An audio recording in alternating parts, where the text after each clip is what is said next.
સુરતના કાપડમાંથી તૈયાર થયા આઈપીએલ ખેલાડીઓના ડ્રેસ ખાસ રિસાયકલ કરેલા કાપડમાંથી અવનવી જર્સી બનાવવામાં આવી છે, જે પહેરીને ખેલાડીઓ મેદાનમાં ઉતરશે.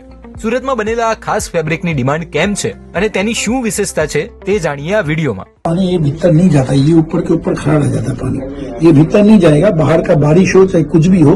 और दूसरा एक कपड़ा है जिसके अंदर हम पानी डालते ही पानी जितने भी बॉडी के अंदर इनसाइड ऑब्जर्व होगा, पानी होगा, ये पानी डालते ही तुरंत एब्जॉर्ब हो जाता है. ये देखिए, और ये 2 मिनट के अंदर इवापोरेट होके બહાર નીકળ જતા હૈ. વાત આ કાપડની વિશેષતાઓની, જેથી કોઈ પણ પ્લેયરને તેની મેચ દરમિયાન કમ્ફર્ટ રહે. સૌથી પહેલા આવે છે યુવી પ્રોટેક્શન, એટલે કે તે ફેબ્રિક 50 ડિગ્રી સેલ્સિયસ ગરમીમાં પણ ઠંડકનો અનુભવ આપશે. કાપડ ક્વિક ડ્રાય હોવાથી પરસેવો તાત્કાલિક સુકાઈ જશે. તેનું એન્ટી માઇક્રોબેક્ટેરિયલ ફેક્ટર બેક્ટેરિયા અને ફંગસથી પ્લેયરને સુરક્ષિત રાખશે અને કોઈ પણ દુર્ગંધ નહીં આવે, એટલે કે લાંબા સમય સુધી તાજગી રહેશે.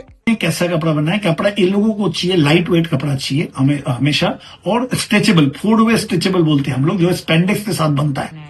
रिसाइकिल है जो प्लास्टिक वेस्ट अपना होता है, प्लास्टिक बोतल का वेस्ट होता है, उसका वेस्ट से हम लोग धागा बना रहे हैं.